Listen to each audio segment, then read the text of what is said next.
Diego Pavão segue comigo, nosso editor de internacional, e a gente volta a conversar também com o professor de Relações Internacionais, Vitélio Brustolin. Professor, vem para cá novamente. Na primeira pergunta que eu lhe fiz, professor, eu fiquei com uma dúvida no ar e vou compartilhar aqui com você. A gente fala muito sobre os ataques aéreos e a gente sabe do poderio de Israel em relação a isso. E ataques terrestres, professor? Qual é o risco neste momento? O que o senhor pode nos relatar do que tem acompanhado também sobre ataques terrestres? Seria uma opção para Israel conseguir atingir essas estruturas que estão lá no subterrâneo, que a gente está explicando sobre o simbolismo de ameaça nuclear que essas estruturas têm? Pois é, Isabel. Quando a gente fala em ataques terrestres, é importante que quem nos ouve entenda que não é uma invasão como a Rússia faz na Ucrânia, por exemplo. Esses países estão a algumas cidades a 1.500 quilômetros umas das outras, outras a mais de 2.000 quilômetros, isso em linha reta. Então, ainda se fosse uma incursão terrestre, teria que passar por território de outros países, seria uma violação da soberania, geraria várias complicações e é muito improvável, é mais provável que essa guerra continue com ataques aéreos. No entanto, a sua pergunta é sobre forças especiais, que são aquelas forças que vão ingressar nessas usinas de enriquecimento de urânio, nessas instalações que o Irã usa para poder explodir essas instalações de dentro para fora, já que muitas delas estão longe do alcance dos mísseis anti-bunker que Israel possui.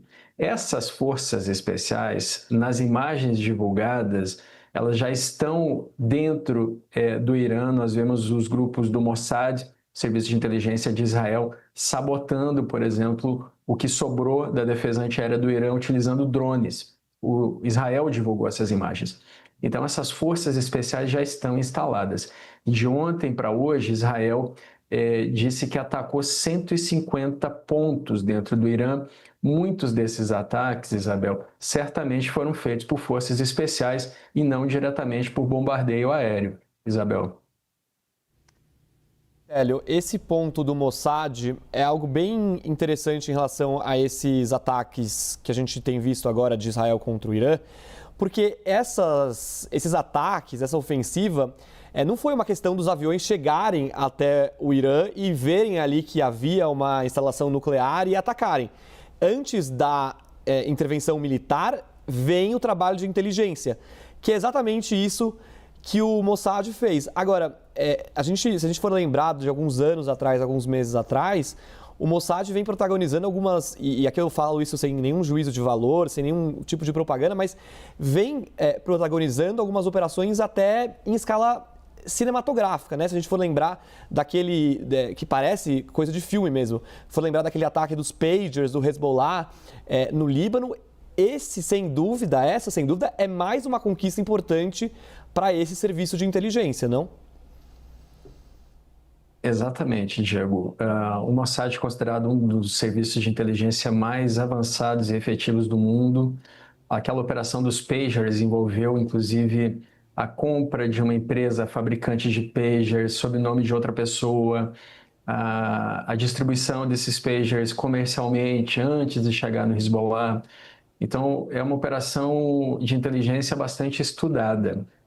Essa operação dos pagers, ela tem sido colocada lado a lado com a operação dos drones que a Ucrânia utilizou para alvejar bombardeiros russos há alguns dias. São operações diferentes, mas que demonstram um serviço de inteligência. No caso da Ucrânia, ela infiltrou drones em caminhões que foram dirigidos por motoristas russos, inclusive não tinham nada a ver com a situação. Quando viram os drones saindo dos caminhões, começaram a correr dos caminhões, não estavam entendendo nada. O serviço do Mossad é um serviço semelhante, ele infiltra agentes, ele faz atos de sabotagem. Nesses ataques no Irã, há relatos de uso de robôs, de drones, de bombas implantadas em carros.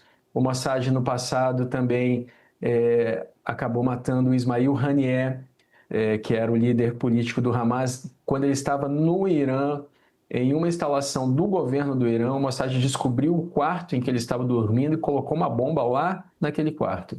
Isso também demonstra que dentro do Irã há pessoas que facilitaram o serviço do Mossad. Houve inclusive um expurgo depois da morte do Hanieh na Guarda Revolucionária Iraniana para descobrir quem havia traído a Guarda Revolucionária. Então, o Mossad faz essas operações e, no caso da infraestrutura nuclear do Irã, elas são fundamentais, já que essas infraestruturas estão protegidas contra ataques aéreos, Diego. Américo Martins também de volta. Sua pergunta, Américo. Professor, continuando nesse tema, que aliás é muito interessante, um outro aspecto da ação desses agentes israelenses foi o fato de que nos primeiros ataques eles conseguiram matar, os israelenses, 6 cientistas nucleares que estão envolvidos no projeto, e o líder da Guarda Revolucionária e o chefe das Forças Armadas, o Chief of Staff das Forças Armadas iranianas. Isso mostra que essa infiltração do Mossad dentro dos altos escalões iranianos continua, apesar do expurgo ao qual o senhor se referiu. O que o Irã pode fazer nessa situação? E a gente pode esperar novas surpresas com ataques espetaculares nesse sentido, dado esse grau de infiltração? O que o Irã pode fazer é bastante limitado. O Irã não é tão organizado em termos de inteligência, de equipamento, de tecnologia quanto Israel. Tem outros casos de Israel atacando infraestrutura nuclear. Em 1981, por exemplo, Américo, houve um ataque de Israel ao Iraque, ao reator nuclear de Osirak, que também entrou para a história e também envolveu serviços de inteligência. O próprio Mossad, durante muito tempo, vinha alvejando cientistas do programa nuclear do Irã. Tem um caso famoso, eu vou só contextualizar para poder enriquecer um pouco a nossa conversa, depois eu vou encerrar. Quando foi implantado um vírus de computador em 2010 nas centrífugas nucleares do Irã, esse vírus produzido pelos Estados Unidos, não se sabe como ele foi implantado, mas ele fazia com que as centrífugas se superaquecessem e ele desligava os sensores de superaquecimento das centrífugas. Então, com o vírus de computador, os serviços de inteligência, provavelmente o Mossad contribuiu para esse vírus dos Estados Unidos, os serviços de inteligência conseguiram destruir 3.000 centrífugas nucleares do Irã naquela época. Depois disso, o Irã começou a investir muito em ataques cibernéticos.